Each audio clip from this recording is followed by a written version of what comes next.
gone, it's gone. Did you hear that? I go hard in the streets. I'm the heart of the streets.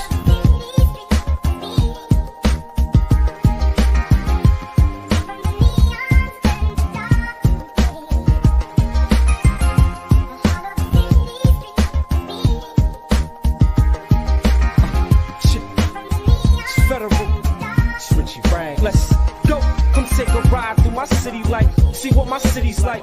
It's the city life. For some it's a shitty life. This is city living, mostly them city children. From my bedroom see the lights of them city buildings. Ain't gotta act hard, private's my backyard. I run road out, you can call me a track star. And we a team, homie, all is one. I don't sleep until all is done. I ain't ruckus, so please don't call me Mr. 401. It's Mr. Rags, you can call me. I'm still in that 401. From where we was, look at all we become. For what it's worth, I put my all in the sun. Know that my city love it. Think I give a fuck about my city's budget, about my city's public. Know how my city does it. Let me handle my city business. Then I ride you outside of them city limits.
Yo, can you hear me?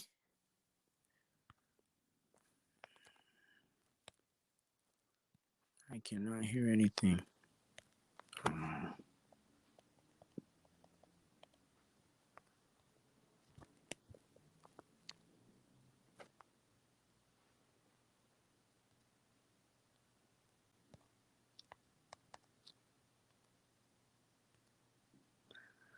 Yo, I think you might be muted. Or I might be muted.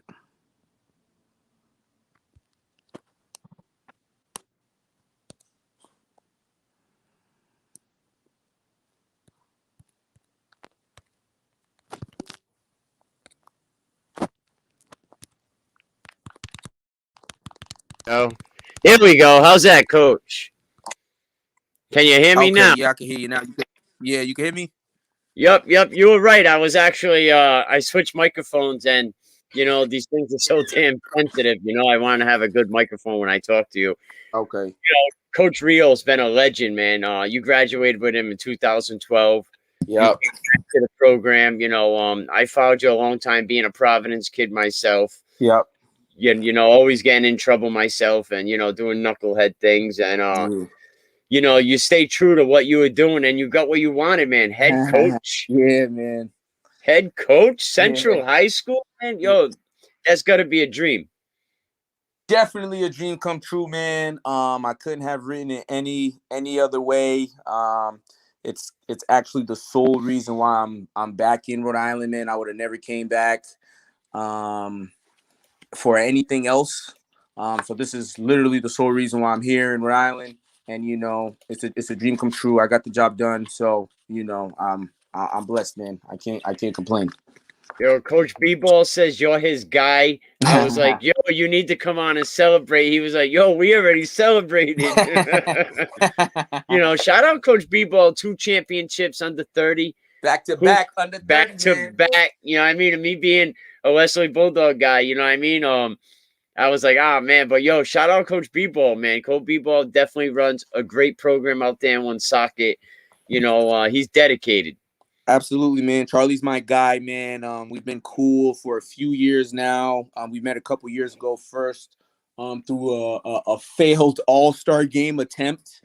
And from there, man, we just connected, and he's been a homie ever since, man. And anytime I need advice or anytime we just call to shoot the shit and chop it up, he's always there and available for me. So that's my guy Charlie, man, and I appreciate him, and I know the town of Woonsocket appreciates him and what he's done. 2 back-to-back titles.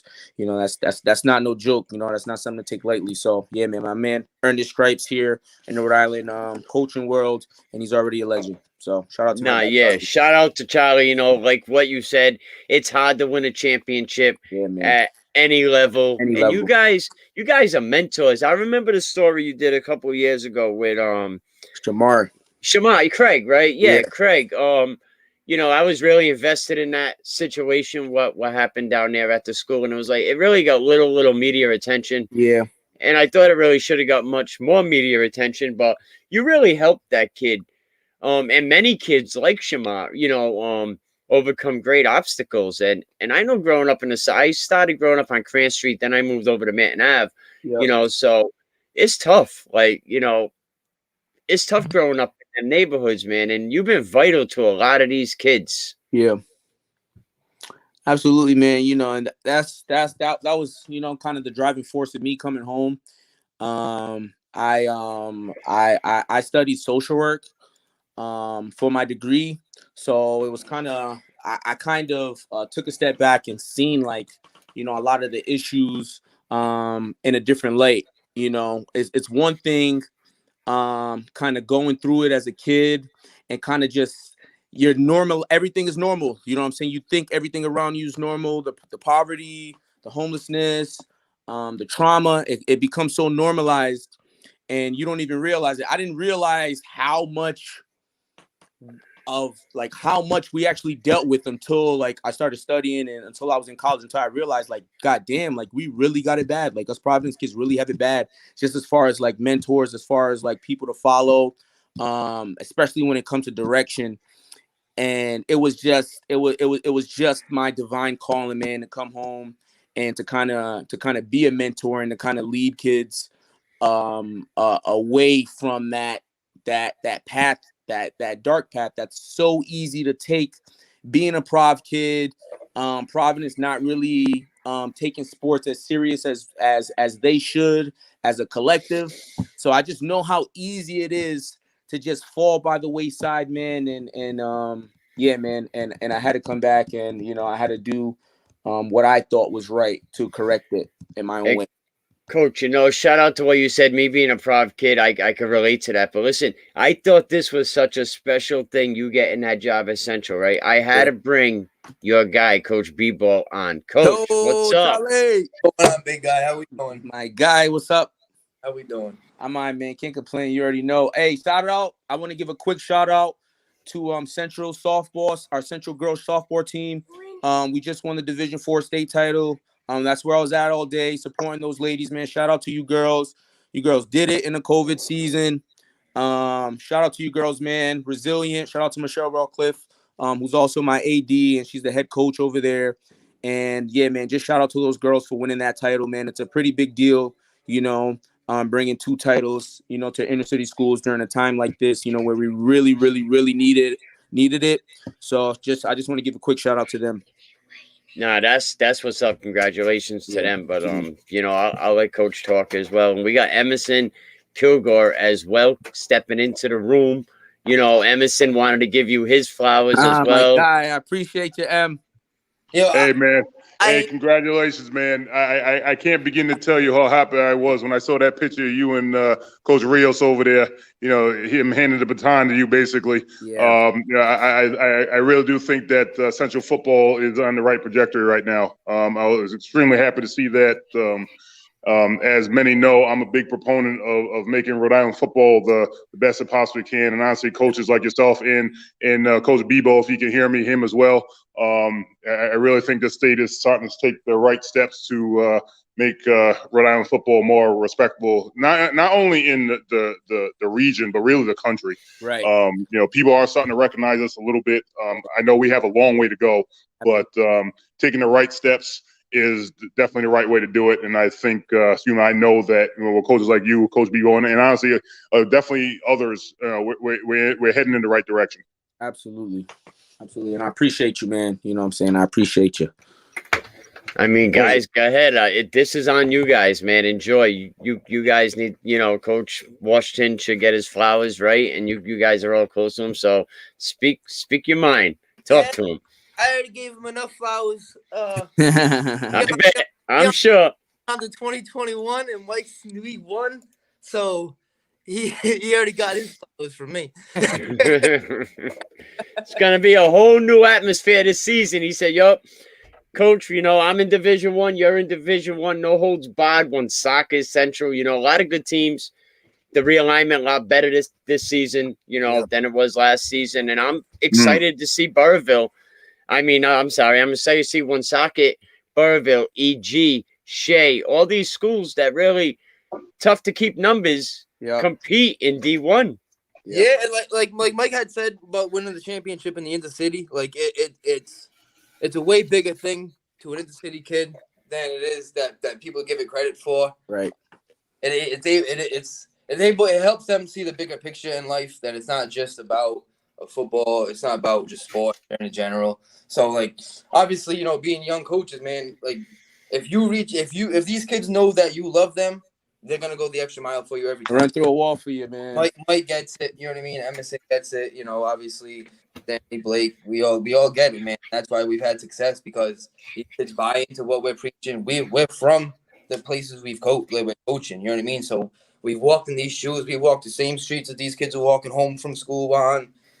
You know what I mean? So if you get them to see the bigger picture, they're always gonna go the extra mile. That's why I preach "we, not me," because it's not about you. It's just about, like, if you're gonna make your dreams come true, you want all your friends, you want your brothers to be right with you through the whole process of it. So, what I mean?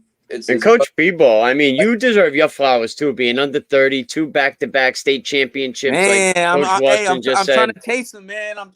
I'm trying to chase him, man. I'm trying to get him, man. I'm trying to get like Charlie, man. He got 2 of them things. Yeah. It looks credit. I got great assistant coaches. I got great kids. Yeah, man. Working. You know what I mean? It's obviously it's great to win the 2 championships, but we were top 3 in the state academic those same championship years. We had everything. We didn't have a kid fail off of those championship years. Right. And I was gonna say, Charlie, and a lot of people don't understand how much work goes behind that you don't see. You know what I'm saying? The stuff that goes on behind the scenes, and I'm sure obviously every coach goes through it, you know what I'm saying? But again, the inner city coaches understand that sometimes it's literally anything can happen with any kid at any moment. You know what I'm saying? I know for a fact, I sit at the field until every single kid's picked up. Last 3 kids are getting in my car and we're heading. So, like, you know what I mean? Obviously, it's the same thing in Central, the same thing in Pawtucket and Shea and Central Falls and Central and Mount Pleasant. You know what I mean? Man. Let me just say this. I think you guys are hitting the nail on the head. I think you guys you don't get enough credit for all the work you truly do. Now, obviously, we all know coaching is a thankless occupation at times, but obviously with my experience in this game and being literally on all 3 sides, being a player, being a coach, and a referee, right, and obviously being involved in terms of trying to get this the kids better. Like, a lot of folks don't really recognize those other victories, I like to call them. Right. Like when you see a kid graduate that started off that he wasn't going to, a kid that wasn't going to play, and all of a sudden he's one of the better kids on your team. Right. The kid that comes from a tough situation at home, but he makes the commitment to you. Someone who he's only known for about a year or 2, but he makes the commitment to you. Those are the things really that's a successful program, regardless of the X's and O's. And again, this is something that a lot of folks don't talk about. Regardless of the X's and O's, regardless of winning championships. And I got mad respect for both of you. I know both of you got chips under your belt here, and I can respect that. But those other victories, honestly, to me, mean more than any ring that you can possibly get these kids, because literally you're preparing them for the next step in their life. And honestly, as much as we all love love football here. That's what this is for. Right. And honestly, if they've bought into that, and it literally bought into someone that has only been a part of their life for about a year or two, after being not with you for 14 years, all of a sudden they've made a commitment to you, and they're getting the job done. That takes a lot. And a lot of people don't recognize that. And I honestly, and again, you hit the nail on the head. A lot of these coaches that don't coach in the city they kind of get it, but they don't. I definitely get it for my background, where I've come from. I definitely understand that. So I have nothing but respect for you guys for what you're doing, not only for the kids, but the entire program as a whole, and making it see just because we're in an inner city school, that can't mean they can't have success on and off the field. Right. Yeah.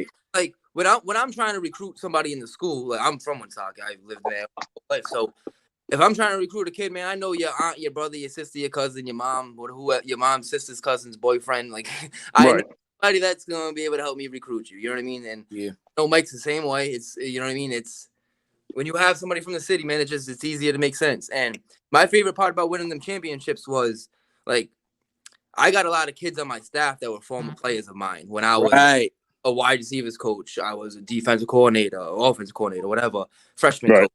So I was able to go get these guys on freshman staff, JV staff, and now they, because of the work they put in. Now they're starting their coaching career through you. Right? Yeah, and I'm able to, they put the work in, you know what I'm saying? Like, they showed up every day, they put in work. Unfortunately, the records wasn't shown, but, in my eyes, they was champions then, and now a ring on their finger from coaching, and it values just as much as before. But now these kids see everything he was preaching before matters. You know what I mean? So now, I got kids who are coaching freshmen. They come in the coach's room and they're like, "Oh, coach, I'm telling this kid 6 times. He just don't get it. He's just not." Oh, really? Oh, really? Huh? That's crazy. So it's just great that, you know what I mean? Like I said, we preach family and brotherhood throughout the program, and these kids get it because every day we got a former kid coming to practice to watch, or he's asking the coach, or so. You know what I mean? All these kids that graduated, they're still involved for a reason. You know what I mean? They get, so. Let me actually add one more to the party. Coach Pennington also wanted to give Coach Washington his flowers. Word. What's up, Coach? Welcome. It's a nice party. Coach Emerson here, Coach B-Ball, Coach Washington. Coach Pennington's coming. You better have some barbecue food for us. I seen him grilling the other day. I seen that. I said, that on Facebook. Yep. We all seen that. Welcome, Coach. How you doing? Oh, why are he gonna get quiet now? We're talking about barbecue. Because I'm maybe. hungry. Let me see if I get this picture down. Give me 1 second. It's awesome to have all you coaches come in. It's definitely awesome to have all you guys come in, and because there's a new era of coaches coming in, and guys like Coach Bebo, Coach Washington, Coach Fulton, Coach Blake, Coach Dunbar. It's definitely a new era of coaching, and you guys know it's not a part-time gig anymore. Right. I noticed that. I mean, you know what I'm saying? That's pretty much the guys I run with, Blake, Stanley, and Charlie. And you know what I'm saying? Just seeing, because again, when I was playing high school football, it was kind of, I don't want to say it's impossible, but to see a coach under 30 was damn near, impossible. It was damn near impossible. Yeah. You know what I'm saying? It's 10 years ago. So, I mean, just today, seeing the direction that football is going in, and especially Rhode Island football is definitely, I think the next few years are going to be very good for Rhode Island football, man. There's a lot of young coaches, a lot of great coaches, Coach Pennington, just a lot of great coaches out here, man. And I think it's very good for Rhode Island football to have youth. I also believe my hiring will allow young coaches to not be overlooked, because there's some young guys out there, man, who can coach and who are kind of being overlooked because of age, So I'm really glad my my administration, really did their due diligence, just as far as the hiring process and making sure they got the right guy, and I just hope that more high schools could not really look at age as a determining factor or as an end game to why somebody shouldn't become your coach. So, I'm glad that it happened. I think Rhode Island will move in a younger direction now, because at the end of the day, one thing I learned, that these kids are different. These are not the same kids when I was in high school 10 years ago. Yes, coach, no coach. These kids are a lot different. You're going to need someone to level with these kids to some degree. So my advice to all coaches is get a young guy who could connect with these kids, because at the end of the day, a generation gap is a generation gap. Okay, there's nothing that you're going to be able to do, 50, 60-year-old with a kid who's 15, 16. And like, even me, I'm 27, and some of the stuff the kids are doing now, I'm like, what the hell? So I can only imagine, you know what I'm saying, somebody older. So, like, just my small piece of advice for programs and just in general is to kind of just embrace that young coach and embrace the young guy who's trying to go in and get after it. And, I hope this breeds more young coaches too. Like Charlie said, a lot of my former players as well, they're talking about being coaches, so it's just a good feeling. And I hope to see more young guys in the coaching field in Rhode Island. Yeah, no, that's awesome. One thing I was wondering, like, do you need like an old, I call them old heads, mentors from the block? Absolutely. You need it. Mike, you know what I mean? As a mentor, right? Head, man. You need an old head on your sideline, though, for sure. We got a few. Shout out to my guy Tom Connor, triple OG. Shout out to Charlie Holiday, OG. Yeah, man, we got him, and Coach Rios obviously being the double OG, as well. Definitely. So just having that mixture was perfect for us. Again, we got Pete, we had Charlie, and then we had me. You know what I'm saying? So it's kind of like, 3 generations of men, and we were just all able to connect with our kids in different ways and different lights. And I ultimately feel like that's kind of what propelled us. My oldest coach was 36. Really? Yeah. Oh, okay. Worse. So you ain't got no old heads in this spot right now. Eddie coached me and 2 of my coaches. Okay, right. Yo, so yeah, Eddie's an OG himself. You know what I'm saying? Yeah. Eddie is our OG. Right. See, now you guys make me sound old. Make me feel old over here. I'm not even getting into this conversation. They're talking about, things are different 10 years ago. Like 10 years ago, my last down of high school football in Rhode Island was 1995. So I'm not even going to get into this situation. Man, 2 years. Yeah, 2 years after I was born, them. Hey, it's all right. Right. I mean, you guys are all legends. I mean, in Rhode Island football, in your own right. Emerson, what he did at Pilgrim is just like, nobody got to D1 back then, and him going to Syracuse, and me and Emerson talked a lot. Emerson, it took him to his last down of his senior season to get that scholarship. So it's not easy to make it to these ranks. Coach Pennington been to the state game, I think the big game twice, won once, he has a great background around football. So there's Coach B-Ball back to back. I mean, that's impressive what he did. He loses a big game on the south side of the state 2 years ago, and he goes on a run. What a season that was. Shout out to you. What is it? The Gomes kid. You had great story, great player. You know what I mean? So you had a great team that season. Yeah, and that's what I was saying earlier. Like, obviously success is what it is, and obviously but I mean, I got great assistant coaches like Eddie. Eddie will let probably the line coach in all of New England, man. I don't college, pros, whatever, man. Eddie had to check me a couple times. You know what I mean? He's good people though, man. Me and him chopped it up a few times. He's a character. That's for sure. He's gonna let you know something whenever. Well, I appreciate that though. I appreciate that. Let's keep it real. Like, that's the problem. Everyone wants to be politically correct, and you can't really say what's on your shoulders. Those two staffs, when we won the championship, the only coach that wasn't from Woonsocket was Patrick Pass. So everybody else was Woonsocket graduate. Yeah, that's Patrick big in Pass. Terms of building that's big in terms of building a program in your city. I can't begin to tell you what that means to people where everyone that you're building with is from your city. Right.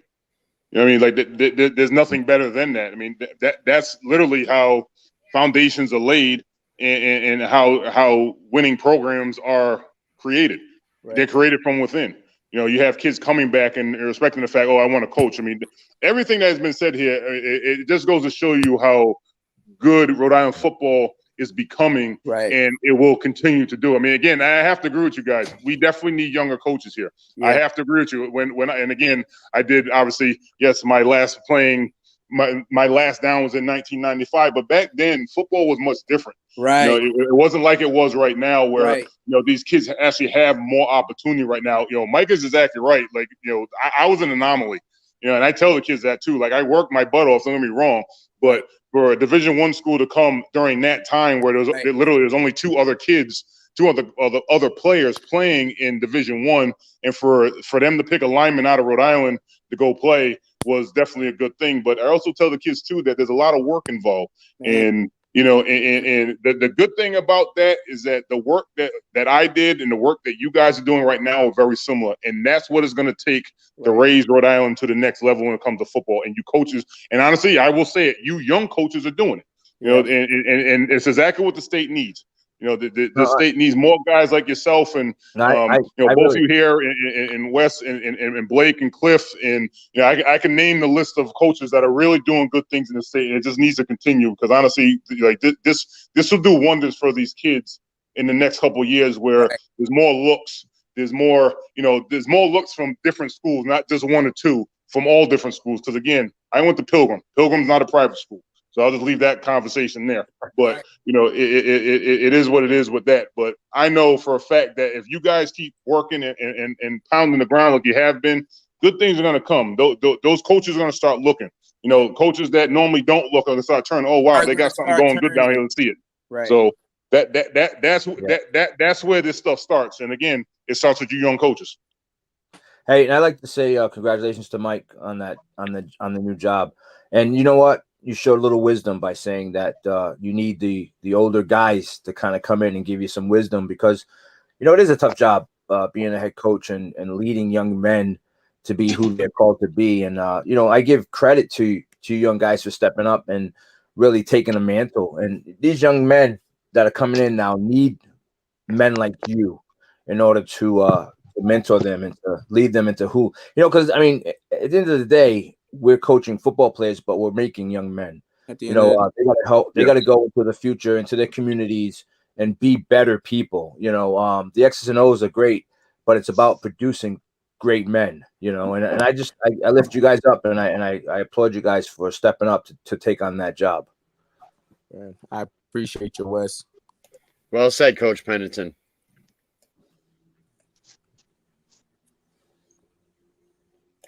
Everyone's gonna get quiet now.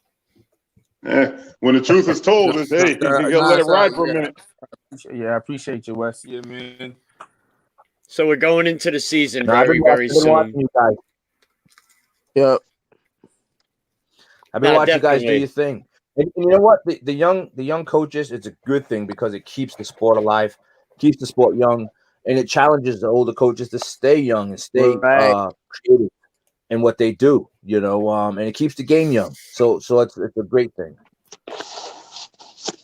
Yeah, no, definitely. I think what you guys are all doing, like Coach Pennington said, and Coach Washington B-Ball, it's tough when you get kids from the inner city to play. Mount Pleasant a couple of years ago, I think Addison's freshman year, they had maybe one, if that many, seniors on the team. So it's tough to keep kids at that age. Do you guys struggle with that? I know Coach Washington graduated like 7 kids this year.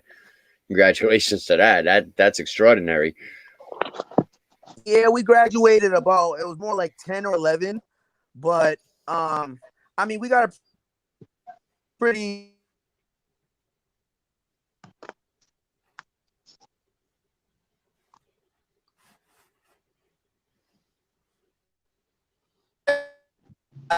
Did we lose him?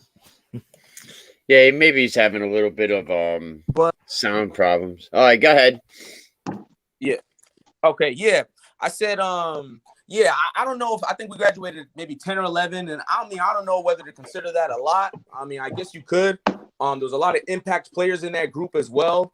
But, I mean, we're usually we usually average around 7 to 10 seniors. So I mean, I'm pretty used to it. And for the last 3 years, we've been okay graduating guys, and like our returning class is usually good. So I mean, we don't really have too much problems as far as losing guys. I think the work comes in keeping guys eligible, keeping guys fit, engaging the freshmen, engaging the young guys, and keeping them encouraged to play. I think that's where the real battle is. The seniors are always going to be the seniors, but kind of just taking care of that younger group, freshman, sophomore, and junior, and now for me, eighth grade. It's more important that you're developing those guys and you're pushing those guys more so, because again, the seniors are going to be the seniors. They're gonna be there. They're gonna play. They're gonna ball out for their last year. So all my time and my work is really with the young guys. I tell the seniors, y'all got to handle business. You know what I'm saying? It's your last year. Don't look at me. You know what I'm saying? Don't look at me. It's your last year. You got to handle business. So I think the more the work is more so in the younger guys. But I don't really be too concerned with like graduating classes and stuff like that. I mean, that's good. Inner city schools I always seen was very, the senior class, just the numbers seem to drop down. I mean, Barrington was lucky to have 25 kids. I don't think I have ever seen a school with 25 seniors. Right.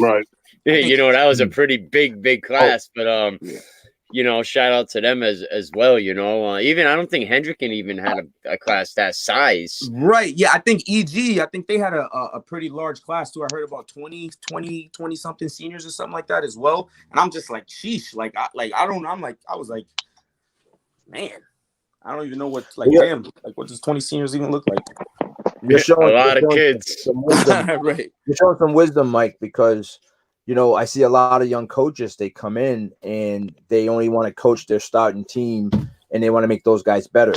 But what happens is those guys graduate and then you end up with a crappy team because you didn't coach anybody below them. Exactly. And you have to coach the entire team. You have to raise up, you have to have a plan for those freshmen, those sophomores, those juniors. So as they're filling in those slots, they're actually being developed in a way that they could fill in and you're not losing anything. Right. And what makes the program kind of continue on and on and on. In the last 2 years, I think 2 years ago, I graduated 14 seniors, and this year I'm graduating 13 seniors. But as you look at the group that's coming up, it's important, and you got to make it your purpose to coach those younger guys so that they can step in and your program can sustain momentum as it goes forward. Right. Seniors are going to do what they do regardless. Yeah. And I mean, and that's why, and I know some coaches don't, some programs don't play freshmen. I look at it like this: the sooner a kid can get out on the field and play, you know what I'm saying, the better he'll be for the next year, the better he'll be for the next play. So I started 2 freshmen on my O-line this year. You know what I'm saying? State championship team, you know what I'm saying? Oh my God, 2 freshmen. And it just is what it is, man. Those kids handle business. And sometimes, I mean, are they messing up plays sometimes and having mental errors? Yeah, but I think it's best to throw, you know what I'm saying, the kids in the fire, especially the kids who are kind of, they're going to be good in the future. I think it's a good thing to throw those kids in the fire and not limit them to JV or freshmen just because they're freshmen. At the end of the day, I think all the kids should be able to compete and just play, freshmen or not, freshmen, sophomore, juniors. Just teams shouldn't be limiting. They're the guys who are getting time to them being seniors and seniority and stuff like that. So yeah, I try to play the young guys just to get ready for the next year. You know what I'm saying? To have them more ready for the next year. I totally respect that because, I've been talking about Emerson over the years, that a lot of teams don't play these young kids. And then when it's time for them to step up, they wonder why, we were good last year. And what do we do this season? And these younger kids don't get a chance to play. And I applaud all you guys for doing that. And then you talk about JV. Emerson will be the first to tell you how many JV games are canceled because we don't have enough officials. Right. So now the kids, they suffer there. And I try to tell a lot of these coaches, if you got seniors this year that graduated, let them go be a referee. That's a decent part-time hustle right there, and it's an honest living and they could stay involved in the game. So salute to all you guys for putting them younger dogs in there. Yeah, no, JV is important, and so in any program that I've been involved with in reference to coaching, when it comes to freshmen, if the freshman shows that he has the maturity to be in the game and to compete without him getting injured, he definitely will get an opportunity to play. But for mostly what I look for in the freshmen is I look for a flash. I look for some point in the season where they show me that they're who they are gonna be, and then I Right. start to work on that. If a freshman comes in and he shows that he can step on, I had a freshman linebacker that came out and started for me. So if they show they can come out and play and have the maturity to do it, I want to put the best 11 guys on the football field to be competitive. But for most part, I'm looking for that freshman to give me some type of a flash throughout the year so that I can see who they're going to be. And then I can set a goal for them. Right. Mm-hmm. And I see a lot of passing leagues coming up now, and we actually have another question that bounce back to Emerson. What's going on with the linemen? There is not a lot for linemen to do. Do we see anything coming in the future for linemen? Yeah, it's something that I have tried to do in the past couple of years, trying to work with some coaches, and I think things are going to start changing a little bit more now. Obviously, like we had just talked about with these younger guys understanding that, it is about the trenches here. No line, no shine. As much as that's cliche, that's the truth. A lot of coaches are starting to realize this, and a lot of coaches have reached out to me and tried to get me to work with them and a couple other things. But the crazy thing is, and again, nothing but respect to the backs and receivers. We all know that's an important part of the game. But when there's all these 7-on-7 leagues and all this other stuff going on, and you guys do absolutely nothing for the line, that's the problem. And that's really what separates Rhode Island football from a lot of other states, is that you have these lineman circuits. I am working right now with guys in Massachusetts so we can start doing, the 401 versus Mass or whichever. I want to get that done. The reason being because it needs to happen. We need to get better as a whole, but we also have to recognize that every position needs to get better, not just the backs and receivers, everyone. Everyone that plays on the field needs to get better, and it all starts up front. And I know for a fact that all these coaches right now on this call definitely understand that. When you have no offensive line, you have no offense. And if you have no offense, you're not going to score. It's as simple as that. So up front is where it's at. And right now, again, I am working with more folks, and I'm trying to get stuff done. And I'm glad to have the support of you three here as well to get something going. But like I said, I'm definitely, I've been on the forefront with this, obviously with my gym and other things I've done around New England. But I really want to bring this home and get our guys to a level that not only can we compete well in Rhode Island, but we can compete elsewhere and do well, not just go out of state and get beat up all the time. Like I'm tired of seeing that. Right. So Hey, Emerson, I thought you was gonna send me some of those German dudes down, man. So I'm actually working on getting them back here. They're unfortunately that first time it went well, but things kind of fell through. But I'm definitely working on getting them back out here. I have all the connections there. They absolutely loved it here. It was something that they said they want to try again. And literally, I reached out to him a couple weeks back, and he said, give them a little bit because their schedule is different than ours over there. But I'm definitely going to reach out to them, and I definitely, like I said, I would absolutely love to do what happened a couple years ago to have that happen again. Have them come in and really experience American football, but have them experience in Rhode Island. Have them have that experience here, so they have something to talk about. And obviously, with Rhode Island football being better, definitely going to be different than what they experienced the last time. So yeah, I'm definitely working on that. That was kind of a side project. I'm glad that you brought that up. But I'm definitely working on that for next year. Right. Yeah, just piggybacking off of Emerson a little bit, man. Like when I first came from college, in 2018, and I came as a coach. My whole thing was, quarterback, offense. How fast can we throw the ball? How much can we throw the ball? I want to sling it. We ran a hurry up offense in college, spread offense. And 2 years, we went to the semi. And again, like when you lose and you're losing games, and like I think the most important thing for coaches is to understand why they lose. You know what I'm saying? I think some coaches just lose and kind of just, take it, like just take it and move on. But like just understanding why you lose, and just 2 years throwing the ball nonstop. and focusing, especially in the offseason, only on my receivers, running backs, and quarterbacks. After the last semifinal loss in 2019, I was done. You know what I'm saying? I went over the film and I seen like we were just losing in one place. And again, you hear it all the time. Inner city schools, all they have is skill guys, all they have is skill guys, all they have is skill guys. And like literally after that loss, and I realized what needed to be done. I kid you not, man. I've spent the most time with linemen that I've ever spent doing anything else. More time than I put in with running backs, receivers, and quarterbacks put together. I with the D line. Same with the O line, man. And I drill those guys to damn near death.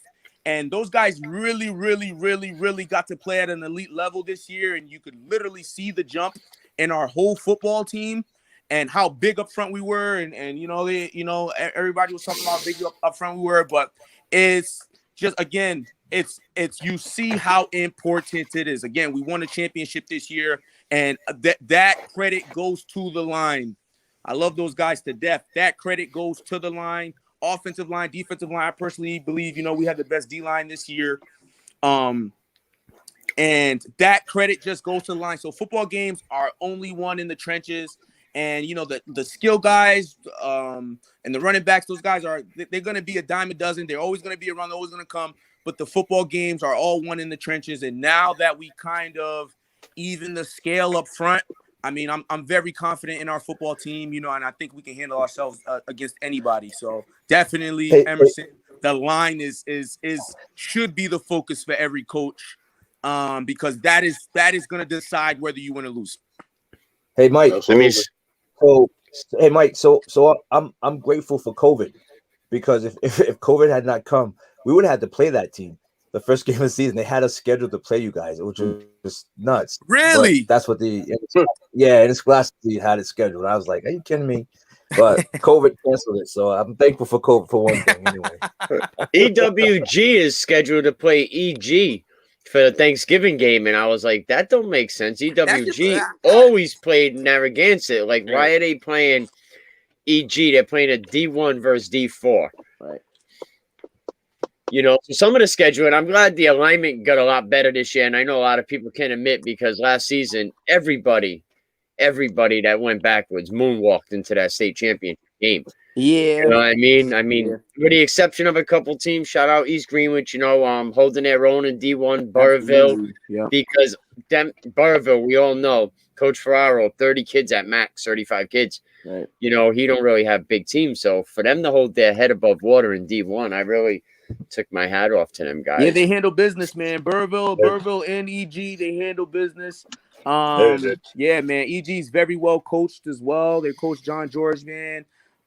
Very, very well known guy, man. Great coach. It was 2 great battles we played against those guys this year, man. That program is extremely solid, man. And I definitely look for them to be good every year they play.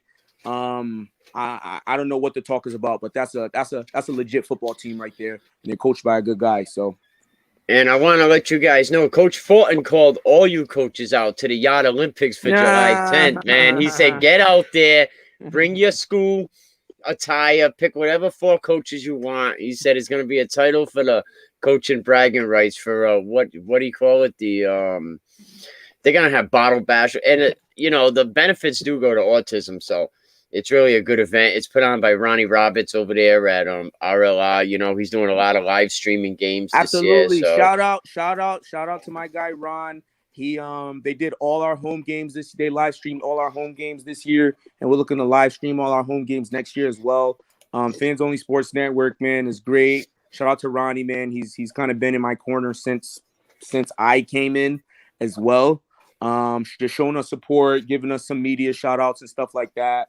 I know he's a Cranston West dad to the fullest, but he definitely shows loves to us Cent boys. So shout out to Ron, man, and Fans Only Sports Network, man. They do a great job. Yeah, definitely. Ronnie's great. He actually has a recruiting site he's working on now. He put this Naked Sports thing together, Naked for Uncensored, that's what I'd be saying, but it's good to have an Uncensored. And we're also going to have a roundtable that day where coaches are going to come out. We're going to talk about how to better Rhode Island football. Gary Goodhart's going to be there. Coach Cook, Coach Fulton, Coach Simpson. So I think Emerson's going to come out. Coach McCormick from UMass Dartmouth's going to be there. Because he has something that he wants to add too about, the guidance offices.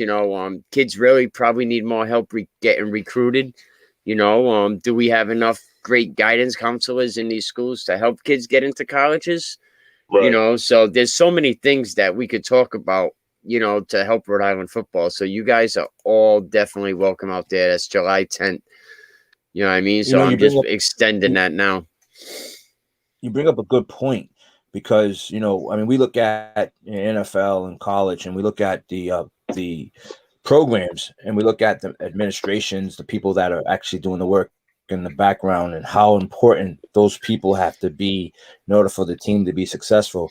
It's the same way in high school. The guidance counselors, the athletic directors, the principals, all those people have to be on board and supportive of the program in order for the program to be successful. If that's kind of a conflict that happens within the program, then your program's going to struggle. You're not going to be able to get to the fullest that you need to get to. Yeah. I love all you guys, man. You got I got such a passion for high school football. And people say you don't talk about any other sport. It's like, I'm sorry, it's football. Football year round, football all day, every day. I think you guys are all great. What you guys are bringing and giving to these kids, And I did a show earlier. Coach Pennington actually signed on, and I talked about fatherless boys. Yeah, man. And they said I think 1 out of 4 kids are fatherless. Growing up in these cities and no mentors, and so you guys are serving a purpose to a lot of these kids that are really growing up in these homes. Because it's just the percentages are so much higher to go to prison, to drop out of school, to get pregnant, live in poverty. Yeah. I experience it. I know. So I think that's so important. So I got love for all you guys for what you guys give back. Appreciate you, man. Thank you. Thank you. Appreciate it. Thank you. Oh yeah, definitely, man. Emerson does great things with his 401 program over there. Emerson, you want to give your gym a little plug? Sure. So that's just sitting right in front of it now. So I own 401 Strength and Fitness. It's 400 Warwick Ave in Warwick, and my workouts are intense. I have a turf side and a mat side. I'm a barefoot gym. You get 10 to 14% stronger working out barefoot. But basically, the young men and young ladies that are in here, they have a goal in mind, and I help them achieve it. And I help them push. I help these young men and young ladies push beyond what they think they can, and it affects them both on and off the field here. I really work them to make sure that they stick out to coaches that are on this call and others that are looking to see that who's going to be that next big player. Who's going to be that person that I can rely on. It all starts, as much as everyone's talking. It all really starts in the off season in the weight room. You got to get it done there. I mean, and again, I know we've heard a lot of cliches here on this call, but the champions are made in the off season, and that's the God's honest truth. And that's the truth from high school to the college to the NFL. That it is what it is. Emerson, I have a big sign in our weight room that says "Chips I won in the off season." Yep, that's my motto too. Shit, yeah, we all cliched up. My fault. It's all good. It's all good. No, I'm saying though, but it's so true, right? It's a cliche, but again, that is just so relevant. It's made in the off season. You're not gonna get better during the season, kid. Nope. No, you got to get it done. There's no question. Again, and salute to all the guys too that are doing multiple sports and getting it done there. I make sure all the young men and women that come into my gym, I make sure they're doing a different sport. I mean, I was a 3-sport athlete in high school. I did football, wrestling, and track, and that's what propelled me. And I can only tell you what worked for me because I lived it. And I know, and honestly, that's what these college coaches are looking for. They're not just looking for, oh, he can play football, that's great. Okay, that's about 30% of what they're looking for. Okay, if that coach sees, oh, he can wrestle, or he can throw the shot put, or he runs the 400, or he's a baseball player, he's a football, basketball, and baseball player. That's Makes what you they're look looking that much for. better. They're looking for athletes. Not they're looking for football players, but also they're looking for athletes. And honestly, that will make a difference between if you just play football and the guy who else they're looking at in your position plays 2 other sports. That will Right. definitely be a determinant. And a lot of kids don't understand that. Do any of you guys have an opinion on the ruling to the NCAA saying that they've been violating antitrust laws for years by not compensating the players? It's about time. Well, listen, from my experience playing Division I, I know how much money is made. I mean, my Right. master's degree is in sports administration. I went to the 2 big bowl games. I've been to the Orange Bowl and the Fiesta Bowl. I see the type of money, and again, yes, I'm showing my age, and all you young coaches will be laughing at me. But when I went to the Orange Bowl, when let's say Charles was about 2. And I went to the Fiesta Bowl in '97 and the Orange Bowl in '98. Okay, and again, great time. Played against some really good guys. But the amount of money that was made there and everything. I mean, yeah, I do think there should be some money going back to the players. And again, yes, they'll figure out how to do that and things like that. But I mean, there's just so much money made there. And again, the bigger argument is that they have full rides, they have scholarships, and yes, that is true. I mean, yes, a free education is definitely worth it, but to that extent, I mean, that's kind of what's guaranteed. That's what's getting them there. But the amount of money that they're making on the backs of these young men and young ladies, for that matter, yeah, I do believe there should be some type of compensation going back to them. Now, again, about how much and how you pay folks, and then you got to get into Title IX. If you're paying the guys, you got to pay the girls. That's a topic I would not want to get into, but I definitely think there should be some type of compensation going back to these young men and ladies, because honestly, they're just making the university way too much money. Even if it's honestly like 5% of what they're making for the entire year, that's just a small pinch of what they're what they're getting. But give them something. Right. And Emerson, you probably know this better than me, is people don't understand the amount of work that it takes to be a student athlete, right? God, yeah. I just went Division II, and that shit was intense. You know what I'm saying? You Right. gotta lift, you gotta pass, and you gotta make sure you're mentally able to do everything. You know what I'm saying? Socialize. And just being okay. Some people go. I went all the way out to Minnesota, so I wasn't around family. So there's just so much on your plate. Again, you're learning how to be a man. You're living by yourself. Nobody's waking you up. And the working out, the 5 a.m.s. A lot of kids don't know about spring ball. You know what I'm saying? Especially coming from out here. Absolutely right. So they think football is just played in the fall, and guys magically just show up good. That spring ball process, and I can imagine at the Division I level, is brutal. So just the work that's put in by the athletes physically, mentally, emotionally, absolutely some type of compensation is deserved. And again, right, getting into the how much and Title IX, again, I don't want to be a part of that conversation either, but definitely it's deserving with how much work is being put at that level, especially Division 1A. You know what I'm saying? And shout out to the FCS guys, shout out to Division 2 guys, shout out to Division 3 guys. But I know at that level that the work is definitely something that is needed of a little something in your pockets. July 1st, this goes into effect. Absolutely. Go ahead. My worry is that they'll compensate them, but at the expense of their education. So I want them to be compensated, but not at the expense of their education. So if that means that, if they're getting a free education, then they should continue to give them free education plus the compensation. Right. Yeah. Nah. I don't think there's. I would hope not. They didn't, swap one or the other.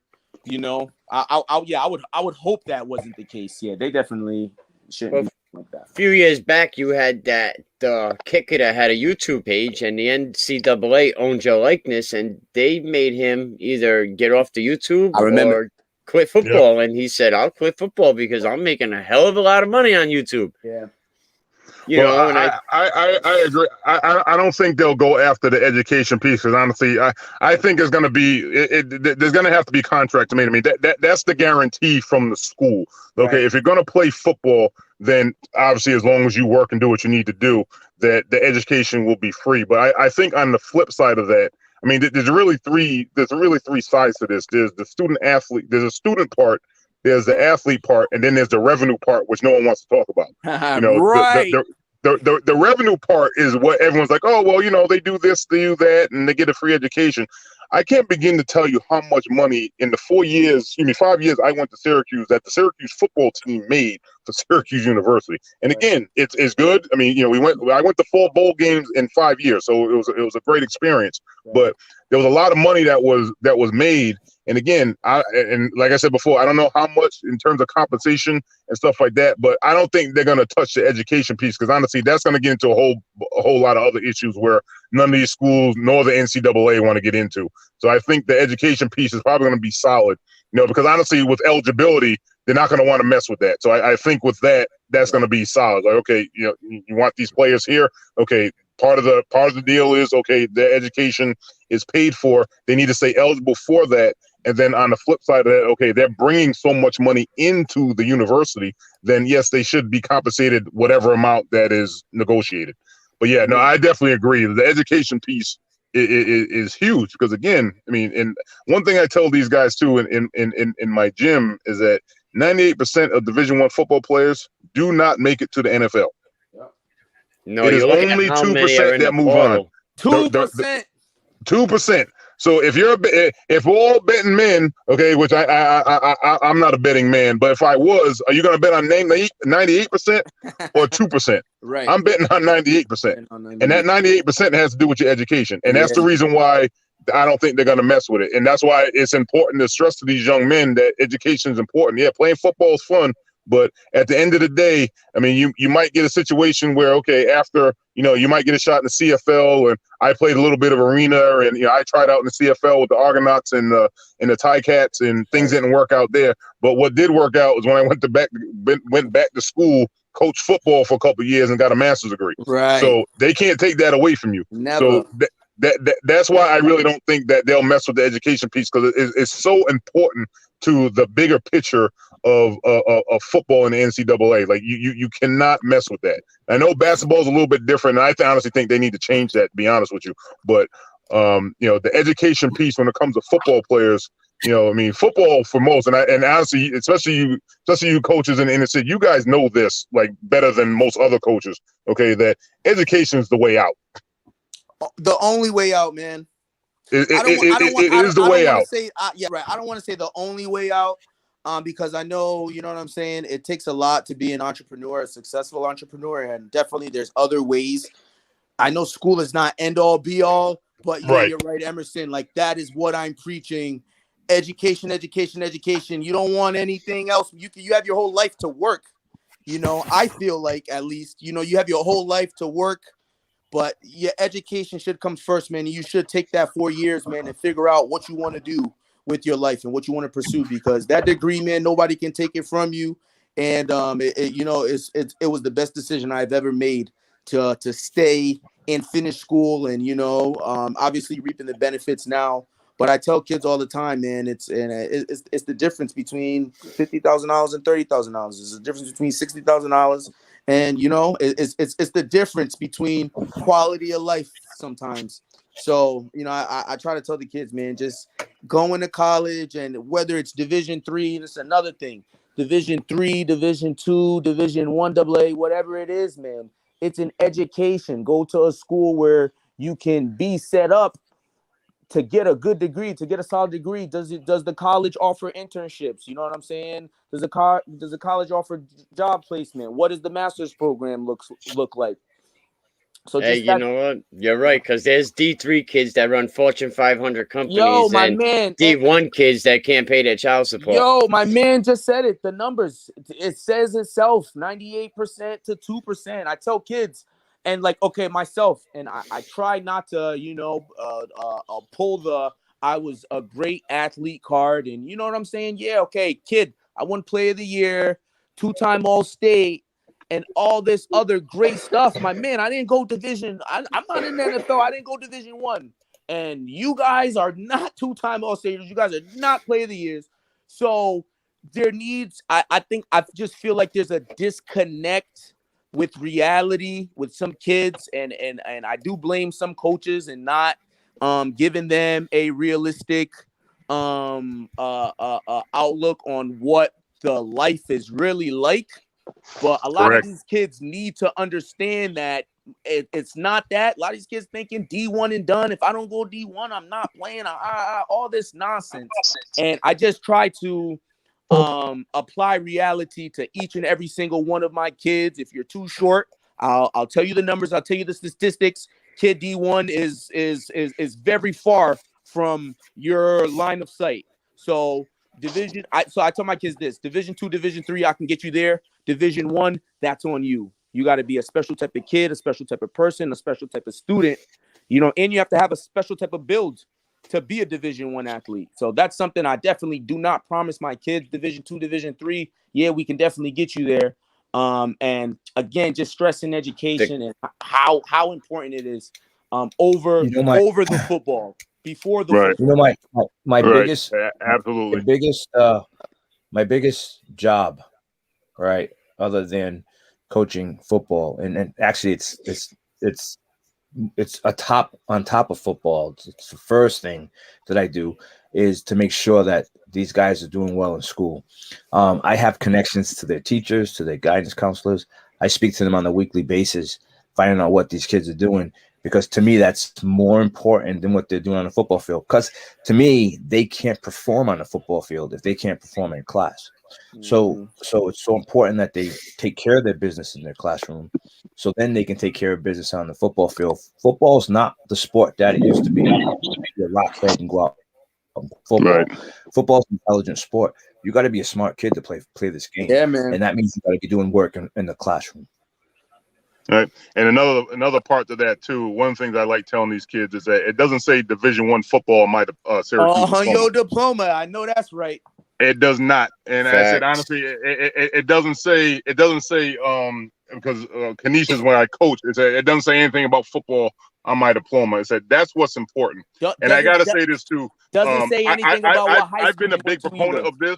And honestly, I talked about this with Coach McCormick, and that D1 or bust mentality. I'll be the first to tell you that Division 1 isn't for everybody. Right. Even the folks that make it, okay? The folks that make it to Division 1, they learn quick. Okay, so you got to be literally, when you get there, you need to hit the ground running, especially now. Yep. Okay, because right now it is so hyper competitive. Yeah. Like they're literally, the moment you step on campus is the moment they're looking to replace you. Right. And kids don't understand that. They see the glitz and glamour. They say, oh, the Power 5 and this and that and all this and all that. It was like what it was said earlier. They don't know how much work you got to do to be that caliber an athlete. And that's just the athletic part. The student part is even harder, because listen, when you're tired, the professors don't care. Nobody cares. They don't care that you're tired. They don't care that your hamstring's sore. They don't care that you've been up since 5 a.m. working out, and now you got to go to class. They don't care about that. All they care about is making sure their work's done. And then it's God knows if you got 2 or 3 classes in that day after you worked out at 5 a.m. They don't care about that. But unfortunately, a lot of these kids, again, they just see, well, the bowl games and these guys go in the NFL and this and that, and it's just easy. It's not easy. Again, that's something you can strive for. I don't have a problem with that. I'll work with any young man or young lady that wants to do that. But they have to know, and I have to agree, a lot of these coaches kind of like, yeah, you can go play D1, this and that, and everything else. Is like, nah, that's not how it works. That's not how it works. It's a lot of work. It's a lot of blood, sweat, and tears, which a lot of these coaches and a lot of these players don't understand. Like, they just see it. They just see the games during the season. They don't see everything else. And I've told plenty of guys, it's like, listen, you want to play Division 1, that's fine. But you know what? If you don't make it there, 1AA, Division 2, Division 3, Ivy League, NAIA is just as good, because a reach block in Division 1 is the same reach block in Division 3. Right. And really, with COVID this year, the NCAA extended eligibility for people for an extra year. That made it very hard. For this class. Yes. the portals. You got D1 kids that are begging D3 schools, give me a shot. You know, Right. you got schools like, you know, because now we got to take a smaller freshman class this year because now our senior that was graduating got a free year, so he's going to stick around another year. Why not? And less Yep. scholarships, You know? less scholarships to give. I heard That's right. Yep. And we all seen it. We all seen it this year. Yep. You know, we definitely all seen it, man. Yo, you guys all been great, man. Any Coach Washington, when are you guys starting your preseason workouts? You starting soon? Shit. Man, listen, we already started, man. Ah, my man. Yo, my man. Yo, Coach Dunbar's been doing speed training. Yeah. EWG starts July 6th. Right. I'm not sure when Coach Pennington is gonna start up there. Yeah. You know, and that also leads, you know, there's still job openings available. So good luck to all the candidates that are going after them inter-school league jobs. You know, you got West Warwick, you got Cranston East over there, you know, so you got some job openings available. Hopefully Coach Addison gets that Mount Pleasant gig, you know, shout out Coach Addison. You know, I think he could do a lot of good things up there at Mount Pleasant. I'm not going to say it's not going to be a tough job for him. Yeah. You know, tough place to coach, you know. Nice field, beautiful. He knows those kids though. You know, he got the rapport with those kids, man. I think he'll be fine. I think Mount Pleasant will be fine, man. They're a close-knit community, you know, in Providence. So I think they'll be fine. Coach Pennington, what do you got going on? Are you guys starting soon? Yeah, we'll be starting up right after the 4th. We got 7-on-7s going on, and then we have mandatory workouts. You know, as mandatory as we can make it anyway. Right. Right. Yeah, right. we're getting going. Absolutely. You know, and I know Coach Washington, you're also part of Coach Dunbar's 7-on-7 league. There's a lot of great coaches involved. Some great kids involved in that whole league. Yeah, we start tomorrow, man. I'm excited. Shout out to my guy Stanley Dunbar, man. One of my good friends, one of my best friends, man. Shout out to him, man. He's doing a great job with Breakthrough. Really putting Rhode Island football as a whole on another level.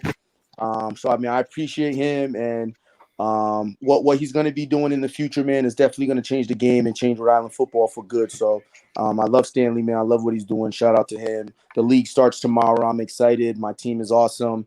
I have a bunch of kids from different schools. It also is good. You got a chance to work with kids from different schools and different communities and seeing how they work. So it's gonna be real fun. There's a lot of coaches. It's gonna be great energy, great atmosphere. Yeah, man, it's gonna be real dope tomorrow. Sure. I'm definitely gonna get down there. You know, shout out Coach Stanley Dunbar, Breakthrough doing a good thing. I think it was a great career move, him going to Westerly. Yeah. You know, I asked him, he came on a couple of weeks ago. I said, come on, it gotta be bittersweet, right?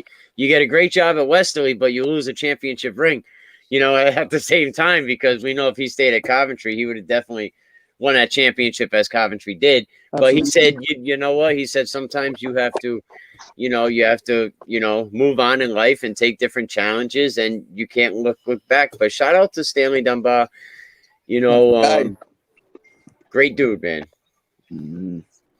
Yes. You know, great guy. I can't wait to get football going. The good thing about COVID, short off season. Yep. Yeah. You know what I mean? Let's go. I wouldn't say good. Yeah, well, I mean, yeah, for the fans it's good. I know for all the coaches, we're all going crazy. Yeah, but tell me you don't want to be back out there though. For sure. I mean, I for sure. I definitely do want to be out there. I'm not gonna lie, the short off season, it definitely brings an edge to the off season, especially now with we got a chance to play in the state championship bracket this year. So it definitely adds an extra edge and an extra chip on our shoulder this year, you know, because we got a chance, and that's all we really wanted was a chance to play for the big one. So it definitely added an extra chip on our shoulder, and the short off season kind of makes it more of a pressing issue. So yeah, man. And this upcoming season now with Portsmouth dropping out. Go ahead, Coach.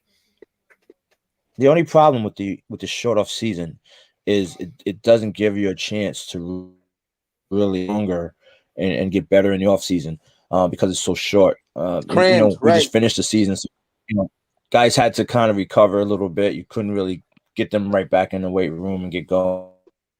So I'm wondering how it's going to suffer flip into this once the season starts, not having that ability, the off-season training. Right. I mean, yeah, so it's good for the kids that continue to work out. I know Coach Blake was doing certain things with his team, trying to keep them working at home. He had them doing chores and all kinds of stuff. I actually gave one of them a brand new, I think it was a red line bicycle. We had a competition, and the kid who did the most chores, he had a little, chop. Shout out to Coach Blake. Yeah, definitely. Coach Blake, doing things over there at program back in Division 3. So I think he'll be all right in Division 3. Some schools shouldn't go beyond certain divisions, my opinion. But the Interscholastic League knows more than me. Let's not go that far or go on that topic right now, because we'll be here for another hour. I know you would, Emerson. That's what I'm saying. Let's stay away from that. Yeah. Oh no, I'm just saying, but yeah, so we'll just have to see how the season goes, man. But I think the alignment this season, I really don't see a lot of complaints in the realignment. No, I honestly think the way they realigned Division I was smart. I think everyone should have a shot at that championship. Right. I really do think that. Again, I mean, give all the credit to all these guys here that keep pushing and stuff like that. But I really think that everyone in Division I should have an opportunity to play for that state championship. And honestly, Mike, I agree with you. There are just some teams that belong in certain divisions. Okay. Now, I'll give you a perfect example. Again, I'm going back a few years. Okay. When I played at Pilgrim, we were in Class C or Division III. We need to stay there. The one problem I have, I'll touch on this a little bit. One problem I have with all this going up and down and up and down and up and down here is that once you graduate X amount of seniors, okay, you're not going to be as dominant in your division. Right. So if you graduate, let's say you made it to the Super Bowl, okay, win or lose, and you decide to move both teams up, and they've both graduated, let's say 15 seniors, they're not going to be the same team as they were that year. Right. So they're going to go up a division, with a deficit, and yeah, they're going to hold their own against some. But I mean, the powers in that upper division are going to tear them apart. Yep. So I really think that there should be some teams that stay in certain division. Again, you're going to get every once in a while, okay, like, for example, I'll use Woonsocket, for example. Okay, you guys are building something up there. Okay, where you guys started, where you guys now. Okay, you guys have worked to be in Division I, so guess what? That's why you're there, and you keep building. You keep building success. Okay, not all teams are going to do that. So, and the Interscholastic League has to be understanding of that, which they're not. They can't just bump people up. Oh, they won the Super Bowl, move them up. They worked 4, 5, 6 years to get to that point. Just because they had success then doesn't mean it's going to keep continuously happening. I think that's the bigger problem. They need to work on that formula they always talk about. One of the big things needs to be how many seniors they graduated. Were they contributors to the team? Because if they were, and now they're gone, they're not going to be as good as they were last year. So they should probably stay in the division and continue to play there. No, yeah, I definitely agree. Yeah, I don't know how that works. I don't know how they put anything together. Yeah, I don't know how it works. I mean, the perfect example was Tolman. Okay, when Tolman was playing in Division I, Tolman, and much respect to Coach JD, he's a great guy. He's a great coach. They had no business in Division I. Right. No business whatsoever. They moved down now. Okay, they're exactly where they need to be right now, and they're competitive and they're doing good things. Right. And honestly, that's it. They're just some teams that are, every once in a while, okay, they're doing really well, really, really good. They have, upcoming, upperclassmen doing their thing. Yeah, move them up, give them a shot. But you have to know each team to do that. Not just, okay, they won the Super Bowl. Yeah, they graduate 20 seniors. You're going to move them up to up another division. And a lot of times they're a year late when they move up. When you move up Pilgrim, they should have went up the year before. Burrillville as well the year before. Woonsocket probably too the year before. I think they move guys up a year late. I don't think they should move anyone. I don't think Rhode Island's big enough really to have, to do, Shea's a small school. Shea's being very competitive in Division I, but do they belong there? You play a team like Hendricken that has 100 kids on the sideline. the numbers are just crazy. You know, I mean, and Blake. Shea was. I mean, again, I'm going back a few years. When I was in high school, Shea was in Division 4. Okay, and they won in 4. They came up to 3, and literally that year they won in Division 3.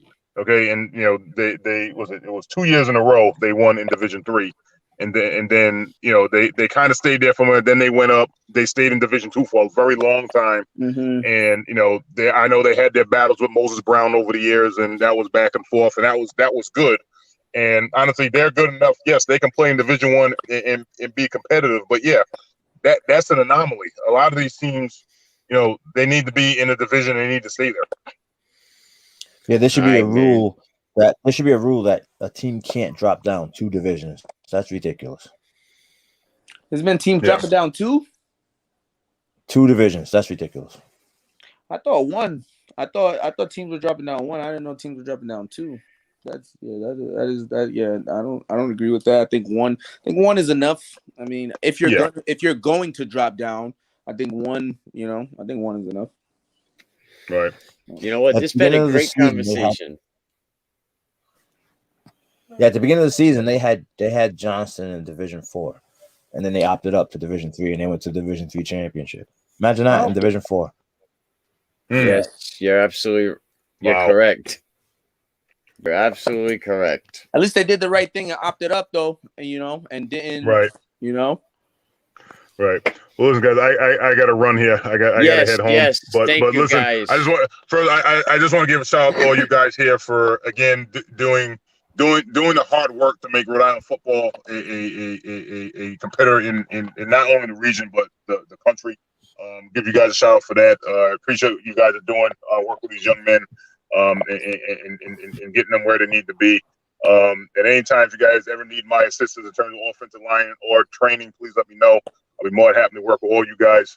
I know all you guys on different levels here. You guys are outstanding coaches. I'm very happy to see where Rhode Island football is going. Is because of gentlemen like yourself. And I just want you guys to keep going, keep pushing. And if I can help you out, so obviously, especially the line is my specialty. Yeah.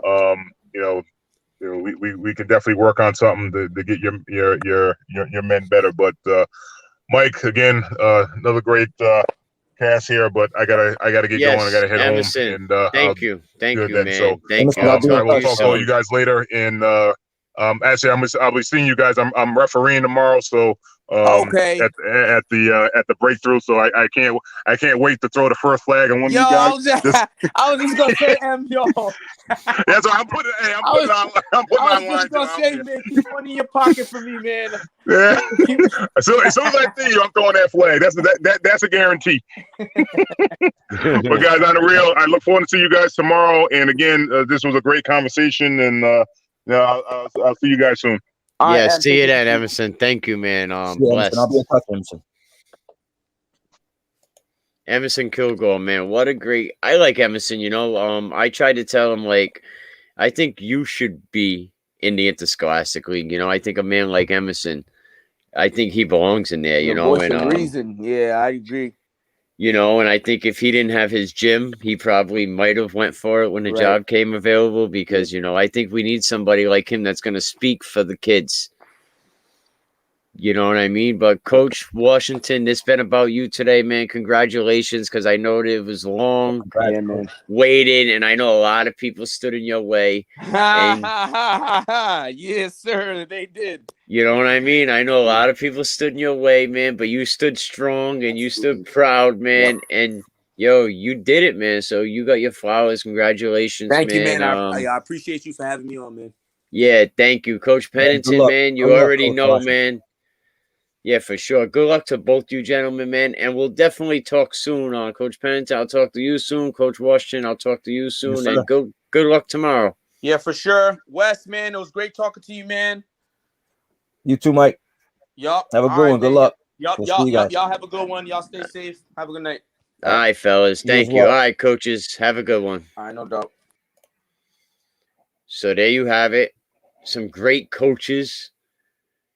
It went a little bit long. My wife's sitting here looking at me like, dude, are you done? Are you done talking football? You know, But I wanted to give Coach Washington his flowers, and you know what I mean, because we don't tend to do that. You know, as sometimes as men, it's tough to communicate with each other. But it's been real. But before we go, something I forgot to do, which I have to do. I just want to throw this quick ad in. And we out of here, man. We'll definitely be back tomorrow. We're going to go down to the DMV. Yo, we're going to talk to Wayne the Voice Matthews, man. This fellow right here, man. You got to go check Wayne out. You know, he finally meets Dolly Parton's. We got to talk to him about that. You know, but he's going to be on the show. But congratulations to Coach Washington, man. You know, I'm excited for him. Great job, but we out. Go buy the Cucina de Catharina pasta sauce. It's better than your mama's gravy. I'm just telling you that right now. Go ahead and fight me on it. 5.0. You're not going to get a better sauce out of the jar from a store than Cucina de Catharina.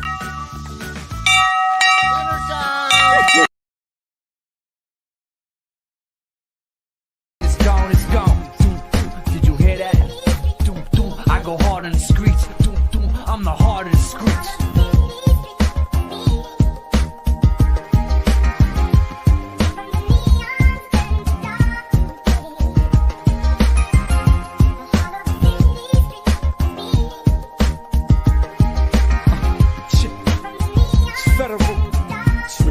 Let's go, come take a ride through my city life. See what my city's like. It's the city life. For some, it's a shitty life. This is city living. Mostly them city children. From my bedroom, see the lights of them city buildings. Ain't gotta act hard. Private's my backyard. I run road out. You can call me a track star. No